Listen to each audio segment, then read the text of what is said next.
High, this is Ritwika and very good morning সবাইকে। রোজকার মতন আমি কিন্তু উঠে গেছি। এবারে ফ্রেশ ট্রেশ হয়ে রেডি হয়ে কিন্তু আমি এখন বেরিয়ে যাব হচ্ছে বাজার করতে। প্রচুর জিনিসপত্র কেনার আছে আজকে রান্নার জন্য। আজকে আবার আমি রান্না করব। ফার্স্টে যেটা মানে মাসকাবারি যেটা বলে, মাসকাবারি না মানে যেটা লাগবে তো সেটা নিয়েছিলাম। এখান থেকে কাজু কিশমিশ নিয়েছিলাম, আর কিছুই নিইনি। এটাই শুধু লাগতো, তো এটা কিনে নিয়েছিলাম। এখন কিন্তু আমরা যাচ্ছি চিকেনের দোকানে। বাইরে কিন্তু রোজকার মতনই প্রচুর রোদ উঠেছিল আজকেও। আর এখানে কিন্তু চিকেনের দোকানের সামনে লাইনটা তোমরা দেখতেই পাচ্ছ যে কতটা লাইন। আর এখানে তার মধ্যে ভীষণ রোদ্দুর। তো লাইন দিয়ে দিয়েছিলাম আমি ওইখানে, মৈনাক বাইকের ওপরেই বসেছিল। তো এখন আমার চিকেন নেওয়া হয়ে গেছে। এখন কিন্তু আমরা এত রোদ্দুর বলে আমরা কিন্তু জুস খেতে চলে গেছিলাম, জুস শেক। আমরা শেকই খেয়েছিলাম। তো শেক এখন নিয়ে নিচ্ছি। আমার ইউজুয়াল যেটা আমার চকলেট ফেভারেট, আমি চকলেটেরই কিছু একটা নিই ঘুরিয়ে ফিরিয়ে। আর ও স্ট্রবেরি মিল্ক শেক টাইপের কিছু একটা নিয়েছিল। এখন আবার আমরা বাজারে এসেছি, কারণ ওই দিকের বাজারটায় আমরা যেটা চাইছিলাম সেটা পাইনি। তো আমরা বাজার থেকে, এটা হচ্ছে সাফিপাড়া বাজার ছিল, তো এখান থেকে আমরা জিনিস নিয়ে কিন্তু এখন বাড়ির কাছে চলে এসেছি। কিন্তু দেখছি হ্যাঁ, বাড়ির কটা ভাই বোন তারপর দাদারা একটুখানি ক্রিকেট খেলছিল, তো সেটাই আমি খেলছিলাম। আর এই দেখো আমি কিন্তু ছক্কা মেরেছি পুরো। তো এখন কিন্তু একটুখানি খেলে ধুলে আমি কিন্তু বাড়ি এসে রান্নায় হাত দিয়ে দিয়েছি। ফার্স্টে চিকেনটা কিন্তু ভালো করে একদম ধুয়ে নিচ্ছি।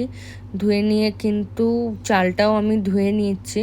আজকে ভেজ ফ্রাইড রাইস বানাবো, তার সাথে চিকেন রসগোল্লা, যেটা আমি একটা এফবিতে দেখেছি মানে রান্না, তো ওটা বানাবো।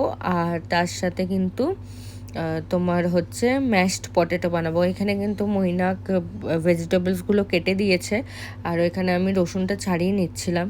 তো এখানে কিন্তু এখন আমি রসুন আর শুকনো লঙ্কা পেস্ট করে নেবো। অনেকটা 1 কিলো মাংস ছিল, তো অনেকগুলোই রসুন ছিল। মেন আমাদের ইনগ্রিডিয়েন্টস এই দুটোতেই কিন্তু গ্রেভিটা হবে। তো এখানে আমি কাঁচা লঙ্কা আর শুকনো লঙ্কা আর রসুন দিয়ে কিন্তু একটু জল দিয়ে ভালো করে পেস্ট করে নিচ্ছিলাম। পেস্ট করে নিয়ে এখন চিকেনটা ম্যারিনেট করে রাখতে হবে। তো 8 টেবিল স্পুন তোমার ঘি দিয়ে দিয়েছিলাম। আর এখানে একটা পুরো 10 টাকা যে কাপ টক দইয়ের কাপ পাওয়া যায় ওটা দিয়ে দিয়েছিলাম। আর যেটা কিন্তু আমি মিক্সিতে গ্রাইন্ড করলাম ওইটা কিন্তু দিয়ে দিয়েছিলাম। তো দিয়ে এখন আর পেঁয়াজও কুচি কুচি করে একদম কেটে নিয়েছিলাম, ওটা দিয়ে এখন কিন্তু ম্যারিনেট করে 1 ঘন্টার জন্য আমরা রেখে দেবো পুরো। যদি বেশিক্ষণ রাখতে পারো তো আরও ভালো, তাহলে মাংস আরও সফট হবে। ওটা কিন্তু আমি এখন ম্যারিনেট করে ফ্রিজে রেখে দিয়েছি। আর এখানে কিন্তু আমি ম্যাশড পটেটোর আলুটা এরকম চোকলাগুলো ছাড়িয়ে নিচ্ছিলাম। আর এখানে আমার দিদা মানে মায়ের মাসি ফোন করেছিল, তো ওনার সাথেই ফোনে কথা বলছিলাম। আর এখানে কিন্তু আমি আবার চোকলাগুলো ছাড়িয়ে আলুর এখানে আমি ফ্রাইড রাইসের সব ভেজিটেবলসগুলো ভেজে নিয়ে কিন্তু আমি ভাতের ওপর দিয়ে দিয়েছিলাম। তো ওটা করে কিন্তু আমি আবার আলুগুলো যেগুলো চোকলা ছাড়িয়ে ধুয়ে নিয়েছিলাম, ধুয়ে নিয়ে কিন্তু সিদ্ধ হতে বসিয়ে দিয়েছি। আর তার মাঝখানে আমি কিন্তু বাসনটা মেজে নিয়েছিলাম। মেজে নিয়ে এখন যেই ভাতটার ওপরে ওটা দিয়েছিলাম একটু ঠান্ডা হয়ে যাওয়ার পর কিন্তু আমি কড়াইতে দিয়ে ওটা ঘি দিয়ে পুরো ভালোভাবে নাড়িয়ে নিয়েছিলাম, যাতে খুব একটা ভালো ফ্রেগনেন্স আছে ঘি দেওয়ার, এটাই কারণ। তো এটা করেই কিন্তু আমি আবার ঘরে এসে আমি বিছনাটা কিন্তু গুছিয়ে নিচ্ছিলাম, কারণ সকালবেলা আমি গোছাতে পারিনি, আমি ফ্রেশ হয়েই বেরিয়ে গেছিলাম। তো এখন কিন্তু বিছনাটা আমি গুছিয়ে নিচ্ছি। গুছিয়ে নেওয়ার পরে কিন্তু আবার আমার যা রান্না বান্না কাজ থাকে সেই কাজে কিন্তু আমি ঢুকে যাবো এখন ভালো করে, কারণ বিছনার উপরে রসুনগুলো ছাড়াচ্ছিলাম বলে তো ওর অনেক চোকলা পড়েছিল, তো ওটা তার জন্য বিছনাটা ভালো করে ঝেড়ে নিয়ে কিন্তু আমি এখানে ম্যাশড পটেটোর জন্যে আমি রসুন ভাজতে দিয়েছিলাম। ওই রসুনটা ভেজে সেদ্ধ আলুর ওপর নিয়ে এখানে বাটার চিজ গ্রেট করে আর আর হচ্ছে দুধ কিন্তু আমি দিয়ে দিয়েছি। ওটা এবারে ভালো করে মেখে একটু ওপর থেকে আমি চিলি ফ্লেক্স নুন দিয়ে দিয়েছিলাম পরিমাণ মতন। তো এখন কিন্তু আমার ম্যাশড পটেটো রেডি। আর এখানে কিন্তু আমার ওইদিকে ফ্রাইড রাইসও কিন্তু হয়ে গেছে, ম্যাশড পটেটো হয়ে গেছে, আর মেনলি এই চিকেনটা কিন্তু এবারেও আমার কমপ্লিট হয়ে, ও হ্যাঁ এটার মধ্যে তেজপাতাও দিয়েছিলাম, তো তেজপাতাও দিয়ে দিয়েছিলাম। এবারে কিন্তু আমি জাস্ট কিছুই না, আমি চিকেনটা এবারে শুধু হতে দিয়ে দেবো। তো হয়েও গেছে, দেখতেই পাচ্ছ তোমরা যে কতটা সুন্দর হয়েছে।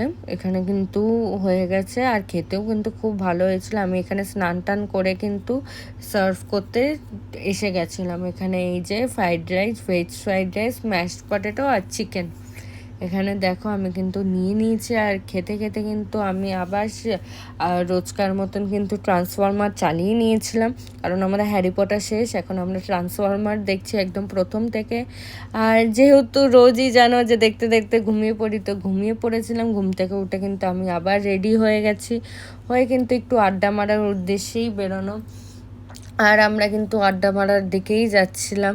এখন যাচ্ছি হচ্ছে যেখানে আমরা অ্যাজ ইউজুয়াল এর আড্ডা মারি। আর এখানে দেখলেই একটা সুন্দর কিউটি ডগি ছিল, ও বাইকে করে ঘুরতে ঘুরতে যাচ্ছিলো। আর আড্ডা মারার আগে কিন্তু আমরা একটুখানি ফুচকা খেতে দাঁড়িয়ে গেছিলাম, তো আমি এখানে মনের সুখে ফুচকা খাচ্ছিলাম।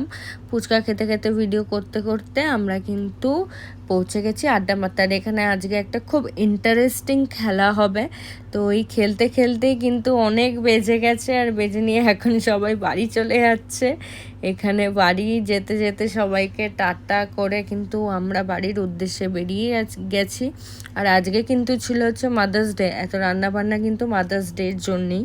আজকে মাদার্স ডে, তো মাকে কিছু স্পেশাল ফিল করানোর জন্যে এই রান্নাবান্নাটা করা, এইগুলো করা। তো মায়েরই খুব ভালো লেগেছে। আর এখানে মায়ের সাথে শাক ছাড়াতে ছাড়াতে আমাকে তারপরে শাক ছাড়িয়ে আমরা খেয়েও নিয়েছিলাম। আর এখন কিন্তু আমার দিন শেষ, টাটা, গুড নাইট।